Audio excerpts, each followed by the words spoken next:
Cancer Survivors Park. The sun has come out. It's beautiful 73 degrees, and people are walking and running and biking by.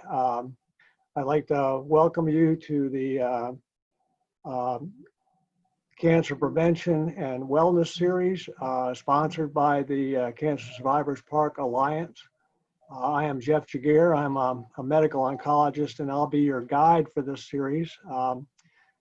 We will be talking over these ensuing months about cancer science and physiology and its etiologies, but most importantly, it's prevention via lifestyle choices that we can make for us and our families that not only help prevent cancer, but can help with a lot of other chronic diseases to make cancer patients feel better, to make survivors better, and to make us general population better.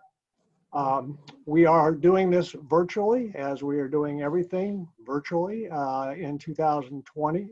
We would ask, just as a housekeeping thing, that you keep yourselves on mute. We will have the chat option for questions, and we will have some time available at the end of this for questions.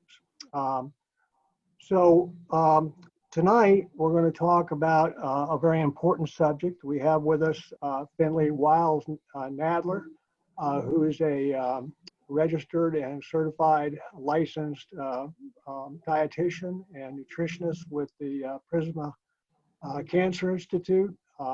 She's going to talk to us about how bad foods can be bad for us and how good foods can be medicine. So Finley, I'll let you take it and we'll have a little conversation as we go. Thank you so much, Dr. Giguere. It's definitely good to be back in the beautiful Cancer Survivors Park in the Center for Hope and Healing. And as Dr. Giguere mentioned, we will be covering an important topic very close to my heart. I'll be discussing using nutrition to prevent cancer. And I am one of the dietitians at the Prisma Health Cancer Institute. So without further ado, I would like for us to start by at least going over what we do know causes cancer. And so things that cause cancer are also called carcinogens. This is a great graphic from the Cancer Research UK. And you can see here all the carcinogens are kind of in different groups.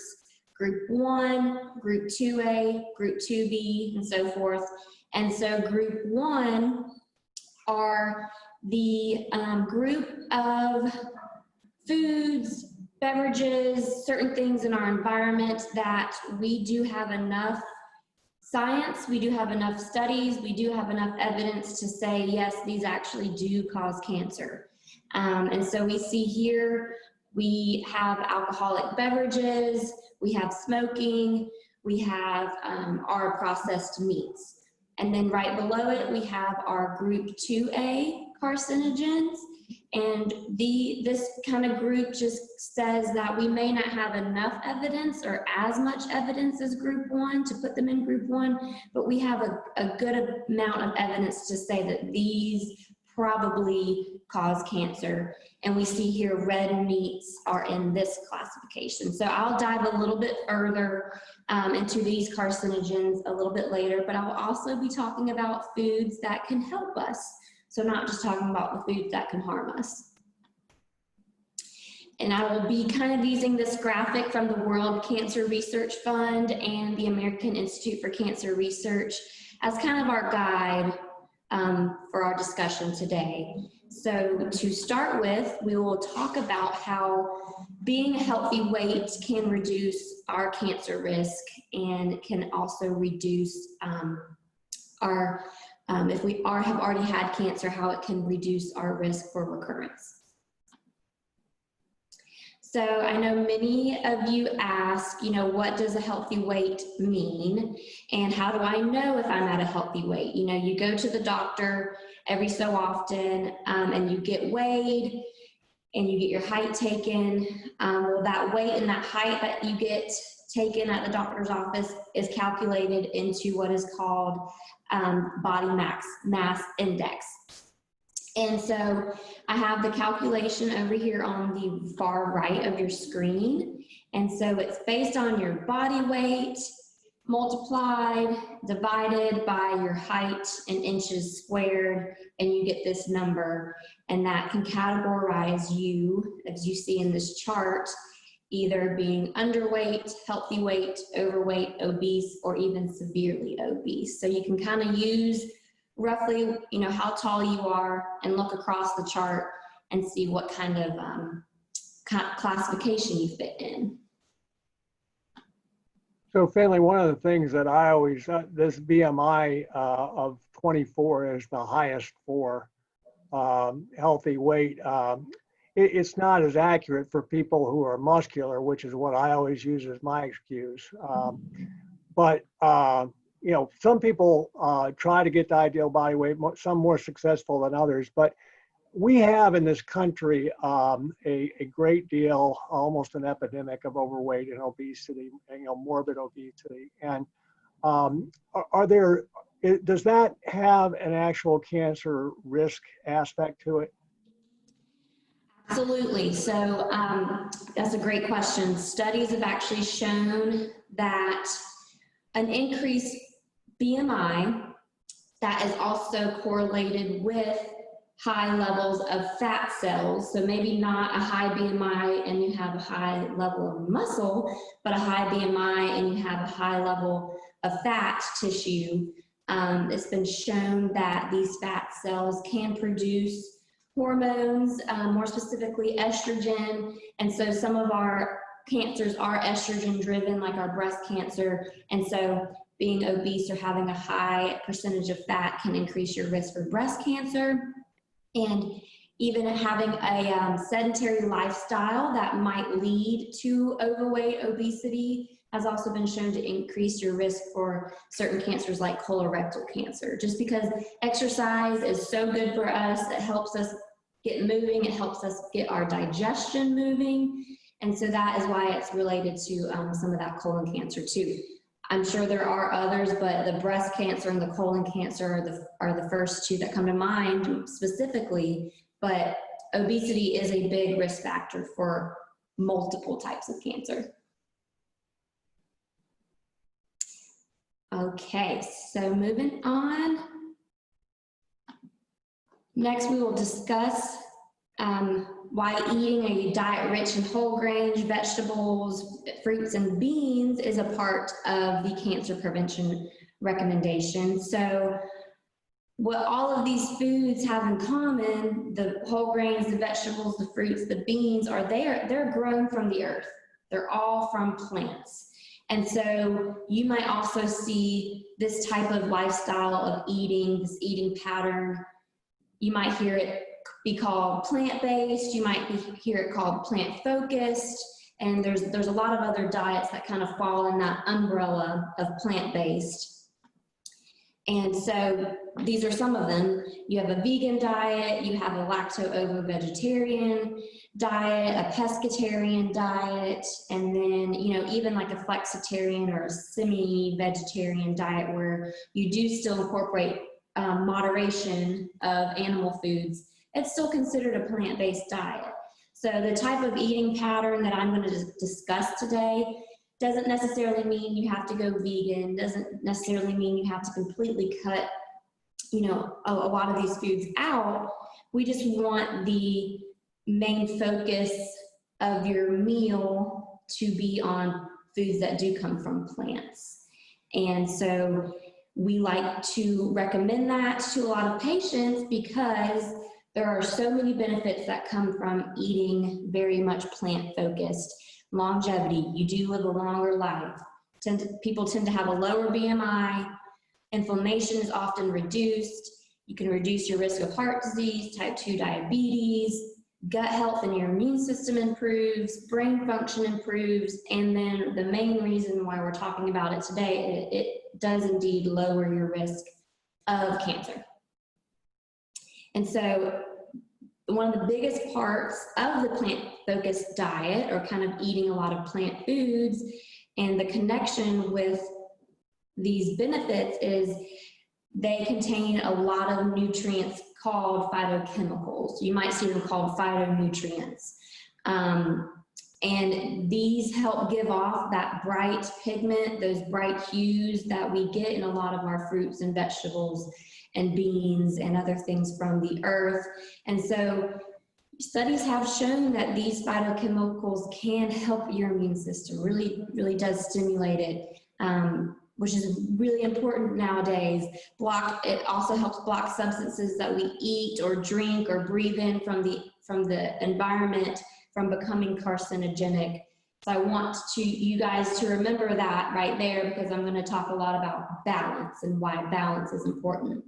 Reduces inflammation, prevents DNA damage, and they can even help repair DNA. They help reduce a lot of oxidative damage, which kind of means like stress to your cells. So it helps kind of calm down, repair a lot of stress that can happen to your cells, because a lot of that stress or damage can spark cancer and spiral into cancer. It does help these phytochemicals help slow the growth of the rate of cancer. So just all together, these have been scientifically proven to fight cancer in these ways. So now that you know why this plant-based diet is recommended, how can you implement it? So top 3 tips that you guys can start doing just to help bump up the amount of phytonutrients that you eat would be try to have a meal, try to have a fruit or a vegetable with every meal, or at least one or the other. So, breakfast, try to have a fruit or a vegetable. Make sure that you are making at least half your plate covered in the fruits or the vegetables, 1/4 of it the whole grains, and then the other 1/4 being your protein. And then, when you're craving something sweet, or you just feel like you need another snack, especially towards the evening, can you have a piece of fruit for dessert or with dessert, as a topping or something like that? That's just a way to kind of get more of these foods in. I usually try to have my patients try to have one or the other during breakfast, and really try to have a vegetable with lunch, because if you're not having a vegetable at lunch, it's going to be really hard to make up for the servings that you're supposed to have for the rest of the day. These are the 5 takeaway points that I do give most of my patients as well. We've talked about increasing our fruits and vegetables 5 cups per day. So kind of doing however you'd like, 2 cups of fruit, 3 cups of vegetables, however you like to make that 5 cups a day happen. If you feel like that is just too much, you're too busy, you can't quite get that 5 cups, let's start with 3. So can you do 1 fruit and maybe 2 vegetables, and then work your way up? Reducing your added sugar, which we'll talk about sugar in our future slides, mainly about that added sugar. And then we'll talk about this too, substituting those beans, those lentils, those great plant proteins, substituting those for meats every once in a while.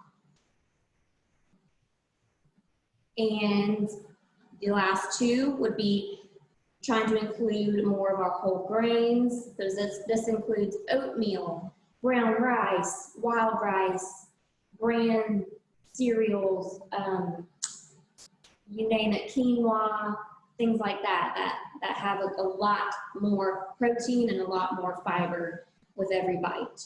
And then we'll get into this too, trying to really limit the high-fat foods and more particularly the red meats and the processed meats. So Finley, I go to a plant-based restaurant, a green restaurant, and I order the salad, and I put all kinds of stuff on it, but there's always something in the not in the fine print, but they try to draw you in, and they say for extra protein, you can add chicken or you can add some other form of meat. Does that imply that a green diet is protein deficient?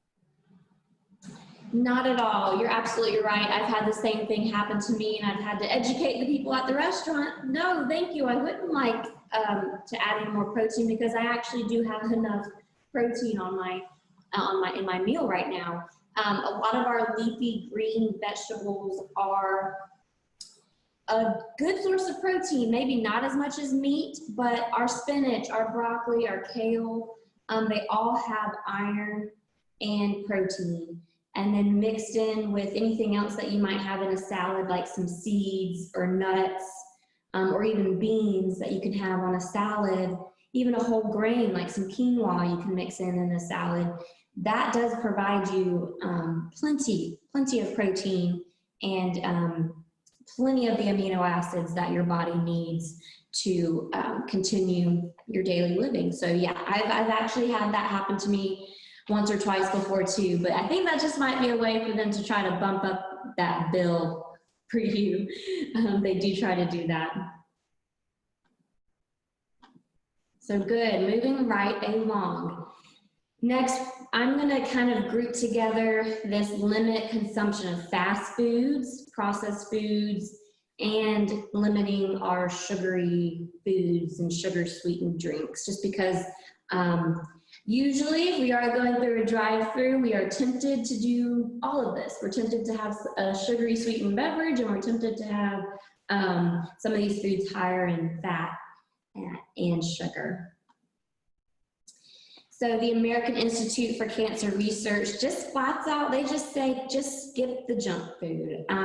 Make it kind of like an occasion, you know, if you're traveling, if you really are, you know, have no other option, obviously that's when you can do it, but they just like to recommend it, and I just like to recommend this because more likely than not, you are choosing these fast foods or you're choosing these ultra processed foods instead of maybe choosing something really nutritious. So it's you know, getting in the way of you eating all the nutrients that you need in a day, and they're usually a lot higher in calories than the healthier option would be. So limiting this processed food can help control your calorie intake, which can lead to weight, you know, maintenance, weight loss, and it also has you hopefully choosing more nutritious foods instead.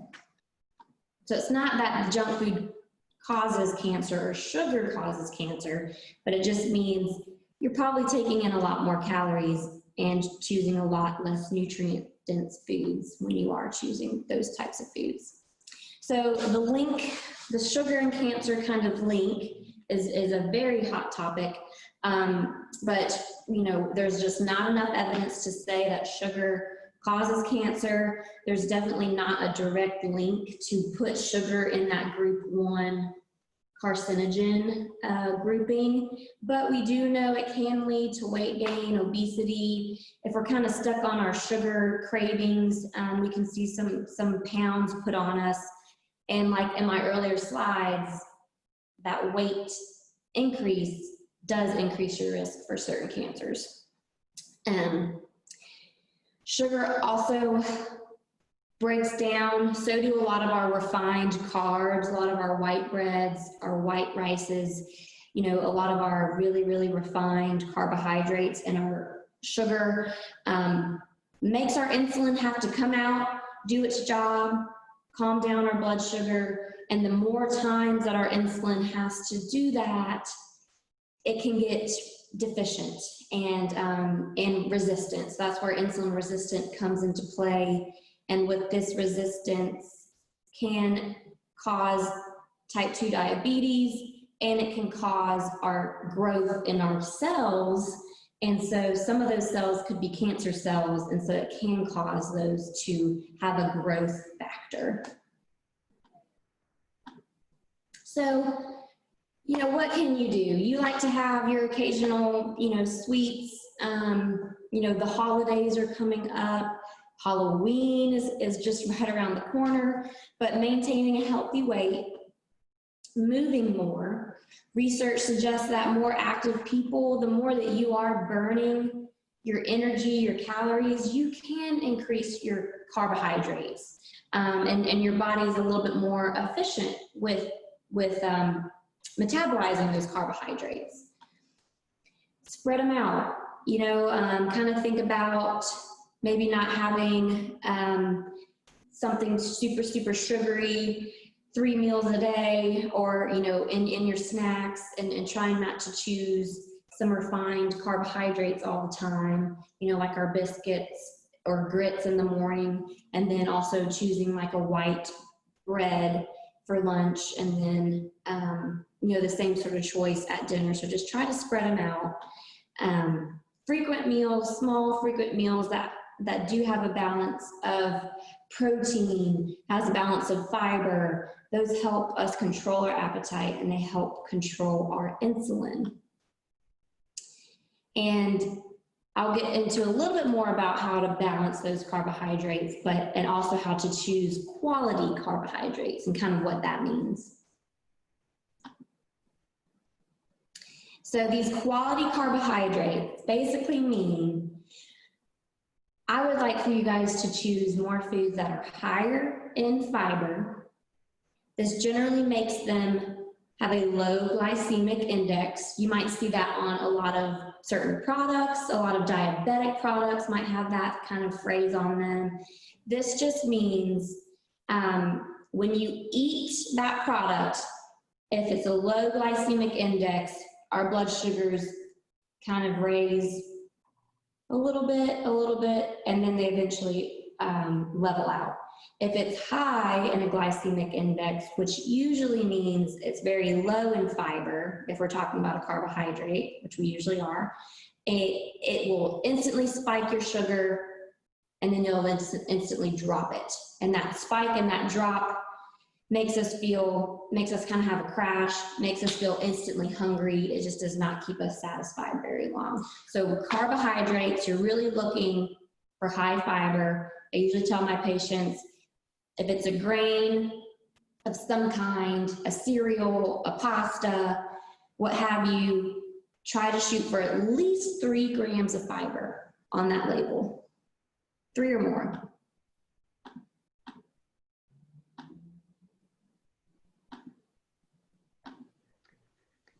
Yeah, so Finley, no, go ahead. I'm sorry. Okay, I thought I might mention something else about sugary sweetened drinks. We'll get into alcohol a little bit later, but again, the sugary sweetened drinks, our bodies don't need sugar. It's probably one of the main foods out there that our bodies, it doesn't need it, you know, to continue to live. So it's definitely something that we crave sometimes, but saving those sugary sweetened drinks or those sweets for an occasion can make that occasion even more special. And I will move on to some information about red and processed meats and how they could be harmful or increase our risk for cancer. So, according to the International Agency for Research on Cancer, red and processed meats are defined as, so processed meats are meats that have been smoked, cured, you know, some kind of salt has added, it's gone through some kind of process to improve the flavor or improve that shelf life, to improve the preservation. And then the red meat, I generally like to put it pretty simply. If you are thinking you don't know if what you're about to order, what you're about to pick from the grocery store, what you're about to eat is a red meat, think about the animal it's coming from. If that animal walks on its 4 legs, it is a red meat. If that animal walks on just 2 legs, or maybe has feathers, or maybe doesn't have, you know, legs at all, then it's usually probably a white meat. So our beef, our pork, our lamb, our mutton, horse, goats, venison, all those animals walk on their 4 legs, so they are all red meats. And so a big study came out about 5 years ago by the same organization that I got that definition from, the IARC, and they evaluated over 800 studies, And they came to the conclusion that there is a positive association with processed meat consumption and stomach cancer, and red meat consumption and pancreatic and prostate cancer. And we'll dive into a little bit further about that. So I know that you know, the meat processing, it gets a little iffy. You know, we have a lot of different types of meats and a lot of different types of meats and packages that we see in the grocery store. But if anything mentions that there has been a nitrite or a nitrate added to that product, it'll be on the label somewhere, then that is a processed meat. And then smoking and curing a meat, when that process happens, just to meats and just to proteins, these carcinogenic chemicals, the N-nitroso compounds and the polycyclic aromatic hydrocarbons, or the PAHs, sorry, those are the scientific names of these carcinogenic chemicals that produce either in the smoke when we're smoking our meats or in the meat itself. And this is just kind of like a nice diagram. We have our processed meats on the right, our red meats on the left. And so these are kind of some of the pathways that can happen and why they're carcinogenic. So these red meats, they have higher levels of heme iron. These animals have a higher level of heme iron in their muscles. So when we eat that, we can see DNA damage can happen, and a lot of physical damage in our GI tract can happen. And with these processed meats, those two carcinogenic chemicals can happen. And then again, we see a lot of just different mutations that can happen with our DNA, and physical damage can happen to our GI tract. But in the middle of this picture here, we see this green, it has a calcium by it, has like a little green vegetable by it, the trapping of the heme. So that's where having a balanced diet comes back into play. Eating foods that are high in chlorophyll, or our greens, and high in calcium, again, our leafy greens are both high in calcium and chlorophyll. They can actually trap the heme iron and help our bodies excrete it, so it does not become very carcinogenic to our bodies. Same thing with polyphenols and vitamin C and vitamin E. A lot of our antioxidants from our fruits and vegetables can also almost combat the carcinogenic activity that these processed meats and red meats can do. So you want to go out and have a steak. It's a special occasion. Can you order a side of broccoli? Can you order a spinach salad of something like that, just to help balance it all out? So there is good news. This is just a nice diagram by the AICR. They do recommend limiting the red meat to 12 to 18 ounces per week. That is because a study has shown that more than 18 ounces of red meat can increase your risk of colorectal cancer. And according to the IARC, eating a 50 gram or 1 almost 2 ounce portion of processed meat, that's probably a couple strips of bacon, can increase your colorectal cancer risk by 18% with each of that serving. But there is good news, because having our whole grains, 3 servings a day, can decrease your colorectal cancer risk by 17%. So again, this balance we keep seeing, our foods can help us and our foods can be medicine. So just to give a few tips on maybe how to avoid processed meats would be, instead of a cold cut sandwich, you know, can you make a peanut butter and jelly? Can you make a chicken salad? Can you make a tuna salad? A bean salad, you know, a hummus vegetable sandwich or wrap instead. If you like your pepperoni and your sausages on pizza, can you maybe choose doing, you know, some chicken instead, or maybe even choosing like a veggie pizza instead? So just kind of kind of have to get your creative juices flowing on what exactly can you replace your processed meats with.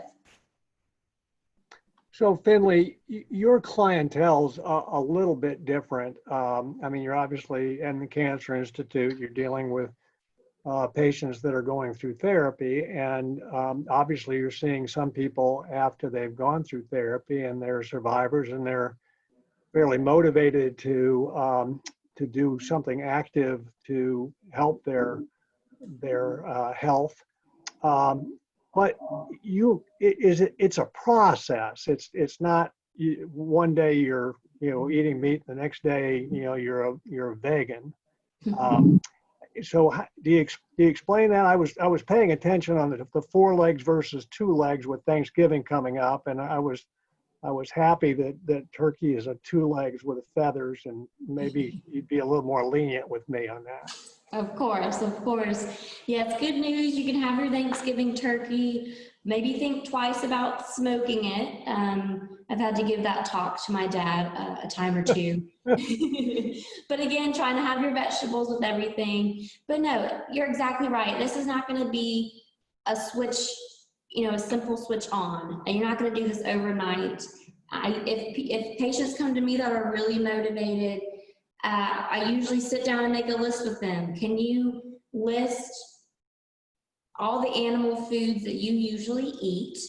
The foods that you buy in the grocery store pretty regularly, or you eat out pretty regularly. Make a list starting with maybe the foods that you maybe don't really like that much, but for whatever reason you buy it and your family has it, but you could really do life without it. For me, it's pork chops. I could live without having another pork chop. So that was number 1 on my list. And then you work down to maybe one of your most favorites, and slowly work on either eliminating them or just cutting back, just limiting those. Again, it kind of goes back to, can you just cut it back to that moderation? So most of your plate is from, a plant, a vegetable, a whole grain, and you still maybe are just cutting back on those portions a little bit. So it's definitely not something that happens overnight. Our taste buds need to adapt, and they do, and we do learn to love the taste of these good foods. It's learning how to cook them. It's learning how to flavor them. So it does take time, but definitely don't get hung up, or don't get, don't let that motivation, lose sight of that motivation, because you can continue to work for it. So with cooking, these are just some tips on maybe how to cook a little healthier, especially when you're grilling. It is still nice out in the 70s here today, so a lot of people might still be grilling, but just like smoking and curing meats cause those carcinogens, so does grilling. And it's mostly coming from the char. If you really char a meat or a piece of the meat, the smoke is a carcinogen, and then that char on that meat is also a carcinogen. So marinating your meats before, they get a lot more moisture in there. They're usually a lot harder to get that charring if they're nice and marinated. Pre-cook, if you're grilling larger cuts, you can reduce the time your meat is on the grill if you maybe microwave it first, or put it in the oven for a little bit first, and then you take it out, put a nice kind of color on it, and then you're able to eat it that way. So the less time that meat is exposed to those really hot flames, the less you're going to get those carcinogens. So cooking low and slow, time-wise and temperature-wise, is the way to go. Choosing lean meats, cutting off that fat, even though I know it's the best part to crisp sometimes and eat, but just, try to do it more often, try to get lean meats more often. And I get this question all the time. So you're telling me I can't even grill? I can't even grill fruits? I can't even grill my vegetables? No, that's not what I'm saying. Grill your fruits, grill your vegetables. They do not have that meat or that protein like our meats do that cause those carcinogens to form. So if you're going to have a kebab, fill up that kebab with your fruits, with your vegetables, and maybe do a little bit of meat here and there. And there you go. That way you get a nice mix of everything. So no, our vegetables and our fruits do not produce those chemicals. Okay, we have covered a lot. Hope everyone is still hanging in there with me. We are going to talk a little bit about alcohol. And I believe alcohol will be a bigger subject later on, Dr. Giguere. Yes. Okay, great. So I'm just going to hit it a little bit because it is something that we consume. And so I just wanted to make sure we did cover it. So the AICR, again, kind of flat out, does not recommend it. We like to say if you are going to drink, maybe just try to stick it to 1 serving, because we do realize drinking is a big part of our social lives. The holidays are coming up too, and we understand that asking someone to completely eliminate this may not be very reasonable. So when you do drink, try to limit that to 1 serving. So 1 serving is 5 ounces of wine, 12 ounces of lager, not our high alcoholic IPAs and craft beers and things like that. And then I think a shot or maybe a shot and a half of our liquors. So we do know alcohol is a group 1 carcinogen. We do know it causes cancer. And so that topic will kind of expand more on those types of cancers. But we do know alcohol does contain a lot of calories, because some alcohol contains a lot of sugar, a lot of empty calories. And so we can see weight gain with a lot of alcohol consumption. So that increases your risk for cancer. And we also know that it can damage a lot of our DNA. And the biggest thing is a lot of alcohol consumption can actually block our body's ability to absorb nutrients that are cancer protective. So if we're over drinking, but we're still trying to eat healthy, you may be, kind of not doing yourself any kind of favors, because it blocks a lot of B vitamins, it blocks a lot of vitamin C, and a lot of vitamin A, a lot of antioxidants that our body can use to be cancer fighting. This is just a quick kind of graphic. We've known this for a while now. Every 10 grams of alcohol can increase your risk for esophageal cancer and breast cancer. So if you're out or, at a socially distanced friend's house, just kind of around drinks and things like that, try to order smaller sizes and avoid asking for doubles. Sip slowly. Can you skip around? Can you pick a watered down drink, ask for a club soda, make it more of a spritzer, or even just bringing your own non-alcoholic drinks. A lot of beer companies now make their beer, but a non-alcoholic version, and you wouldn't be able to tell it. It still looks like a beer can. You still can feel like you're socializing, but you definitely don't have to be drinking as much alcohol that way. There's a lot of different non-alcoholic liquors and non-alcoholic wines as well. And so just try to make it a goal for yourself, and that will be discussed a little bit further in the months to come. Wow, we've made it almost all the way around. I will not get into these last topics. They don't have much to do with nutrition and food, but I will touch a little bit on supplements. So this is talking about more like our vitamin supplements, our vitamin C or vitamin E, a lot of our antioxidants. If you see something on the label that says something along the lines of, detoxing or, high antioxidants or immune boosting, you don't want to use those supplements for cancer prevention. So you don't want to use these specific nutrients to prevent cancer. If your doctor prescribed you a B vitamin, if your doctor prescribes you a calcium, a vitamin D, that is perfectly fine, because you're using those supplements for generally another reason. The AICR just recommends do not use them for cancer prevention. flat out, there's just a lot of insufficient evidence. We have a lot of animal studies that show promise with supplements and lowering your risk, but when it comes to the fact of human studies and random controlled trial studies, which is like the golden standard in nutrition studies, they do not confirm these findings. They actually have seen some of these trials have even shown that supplement use increases risk for certain cancers. So you just don't want to be doing yourself any more harm. Get these nutrients from your food. Your body knows what to do with them. Your body's made to absorb them and digest them, and you're getting so much more nutrients than just the concentrated vitamin. We're getting a lot of the fiber. We're getting a lot of more of those nutrients. I did want to share with you guys some of my favorite resources. So this is again from the American Institute for Cancer Research. They have what is called the New American Plate Challenge.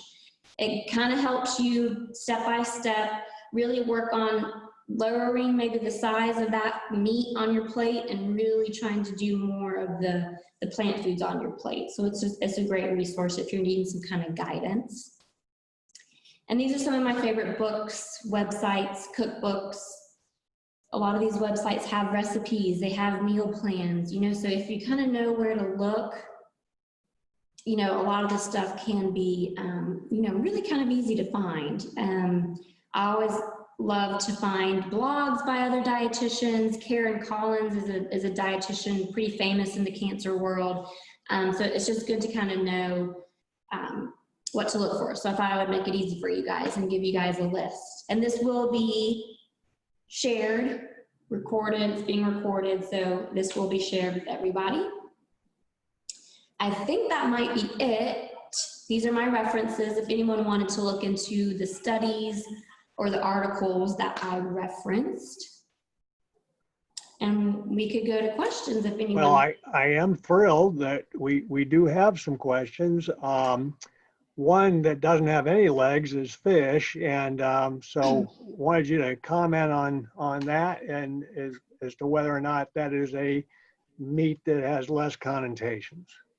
Yes, so when I said, or you know, legless meats, a lot of people don't put fish in the same category as meat, but I do consider a white meat, and it is not carcinogenic, so it's not grouped in that red meat whatsoever. Fish actually helps us get a lot of omega-3 fatty acids, which have shown to be anti-inflammatory and, you know, brain healthy and nerve healthy. So fish is definitely a great protein source. And I think the American Heart Association recommends trying to get at least 2 servings of fish a week if that's something that is important to you, the heart health. So whether you're going to just kind of dip your toe in the water or dive into a plant-based diet, you know, are there recipes? Are there plant-based diet books? And then I think another question is, you know, how do you manage the grocery store differently? Yes. When discussing certain recipes with patients or foods with patients, a lot of them ask, gosh, like, do I have to special order that, or do I have to go to a special grocery store to get, you know, the recipes or the ingredients you were talking about? And the answer is no. Is maybe just knowing where to look in the grocery store and asking help in the grocery store. So I usually like to recommend walking the exterior once you're in the grocery store. You kind of think about it. That's our produce. That's a lot of our meats, trying to do lean meats there. That's a lot of our dairy and eggs and things like that. So more of the basics. And then you can get inside the aisles a little bit because that's where a lot of the whole grains are. So really kind of taking your time, walking down the rice aisle or the pasta aisle, getting to know where they put the whole grain options maybe. A big part of the grocery store that I do find most of these ingredients would be in the spices aisles, and that those are usually that aisle is shared with the international section. So the international foods, you can find a lot of these flavors or a lot of these types of nutrients or recipes that, or ingredients that these recipes might be talking about. So the other question, they wanted recommendations for restaurants, which I don't think we can do. We can't make a commercial recommendation, but same thing when you're looking at a menu at a restaurant and it's a restaurant that's serving a lot of different foods. How do you deal with it to find what you need when you go out? Right. So I will say Greenville is doing a fantastic job with providing certain dietary needs, for people with allergies or, people trying to follow a plant-based diet or a vegan diet or vegetarian diet for whatever reason. I do think Greenville is an up and coming with that area. But looking at a menu, if you kind of find an entree that sounds really good, except it might include dairy or it might include a meat. Generally, it's really easy. You just got to ask. They could usually probably take out the dairy. And if you see something else on the menu that's in another entree, like if you do see a type of bean or a type of lentil or even like a nut that's added onto an entree, more likely than not, you can ask for a substitution with your meal. I will say Facebook is a great resource too. If anyone's on Facebook, you can look up your area. Like if you are in Greenville County, you can become parts of plant-based groups through Facebook. And just kind of searching for people who have the similar interests. They will know a lot about this. These are the restaurants you can go to, order this, ask for that. These are the food trucks that are driving around the area and kind of knowing different things about that. But yeah, I won't throw out any, I'm not trying to promote any, but I think Greenville is doing a great job. And water. I go by your desk. You always have a big bunch of water. There's a medical question that comes after that I might tackle after you, but what's your theory and advice about H2O? Yes, you're right. I'm looking at my water bottle now. I keep a 40-ounce water bottle with me every day to work, and I try to finish that before I leave. I do find that more times than not, a patient is coming to me with a certain problem, and I generally am asking them to drink more water, whether if it's because they're constipated, whether it's because they're having diarrhea, whether it's because they're having cravings at night that they just can't, get a control of. More likely than not, I'm asking, okay, well, how much water are you drinking throughout the day? Do you keep a bottle with you? I do think it's important. Not everyone needs the 8 glasses a day. Some people need can go with less, and some people need more. It does depend on your age and your height. How much fluid does all that need? I think a good telltale sign, if you're getting enough fluid, is how your bowels are looking and feeling, and your overall energy level. But usually hydration can be a sneaky one. If we're not hydrated, our bodies might be telling us that it needs something, and we more times than not think, oh, I need a snack, I'm hungry. But sometimes it's just you need to wet your whistle a little bit. So the additional question to that one was they had been told by their doctor that their sodium was a little on the low side, and that maybe they ought to be drinking a little less fluid.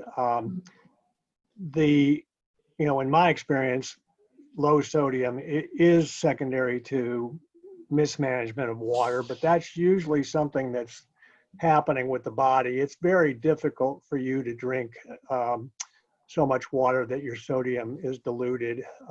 Sometimes if you have that metabolic problem, the doctor will advise that you limit your free H2O, but that's a pretty unusual thing unless you're sick, and a lot of times we see that with a cancer diagnosis. And finally, there's one in every crowd. There's the person that smokes for 40 years and never gets lung cancer. And there are the people that are obese and they, have the double bacon burger and Arby's sandwich for lunch every day, and they just never succumb to anything they ought to succumb to. What's that about? Sure. That comes back to just because you do smoke or just because you do eat processed meat I'm not saying that is going to make you have cancer, because just like Dr. Giguere just said, we see people like that, all the time, but it's the people who we do know get cancer in their lifestyles, and the amount of people that we know from research, we do know there is a correlation. And I think it has a lot more to do with maybe some other things in their lives. How active are they? What else are they eating with their processed meats? And, even the environmental factors. And we're going to talk about genetics. I'll get to that actually. The genetics lecture is actually the next one up. So it's next month, November 12th, because we're learning more and more about how our genes do play a role in cancer. Do you have anything else to add on that? No, Lindsay is a genetic counselor, and if you have cancer in your family tree, there may be some things that you can do to really objectify that. There are tests. It's an incredibly new type of science, the genetic counseling, and helping determine whether you or your family are at risk and how to mitigate that risk. So, yeah, this series is going to be every second Tuesday of every month. We'll probably take December off. Oh, I'm sorry, second Thursday. I'm sorry. And that'll be at 5:30, and that'll be streaming live at that point, but it'll be recorded. So if you missed Finley's resources at the end of her talk, then get back on the recording, and they're coming up, and you can take a screenshot or a shot with your camera to get those. But great job. We will probably be having a lot of nutrition lectures from various cooks around that have kind of made the art of plant-based cooking and making it palatable and making it feel and sound and taste like meat. And so we'll be using that a lot going forward. There's a part of lifestyle that's called mindfulness, and I've been practicing transcendental meditation now for about 4 years. And one of the giants in transcendental meditation is a gentleman called Bob Roth. And ever since the pandemic, he has been getting on for thousands of people around the world and doing a meditation in the morning and at night, twice a day, because the practice is 20 minutes twice a day. And so he gets on for a little while and talks about the practice of meditation and the neuroscience that goes along with that. And then there's a meditation, and then he ends with a quote. So I'm gonna borrow one of his quotes to end us up with. And so last week he talked about John Lennon, and for you who are Beatles fans, John Lennon would have been 80 last Friday. And John said that when he was 6, his mother told him that the goal of life was to be happy. And not long after that, he had gone to school, and the teacher gave them an assignment as to what they wanted to be when they grew up. And of course, John said, happy. And when the teacher said, I think you misunderstood the assignment, John told the teacher, no, I think you're misunderstanding life. So that's gonna do it for us. Come by and visit us at the Cancer Survivors Park. It is always changing. There are new things that are happening all the time. And of course, the park changes with the seasons too. So you tell your friends about this, go to the recording, and otherwise we'll see you for Genetics and Cancer on November 12th. So from the Cancer Survivors Park, good night and have a good evening. Bye.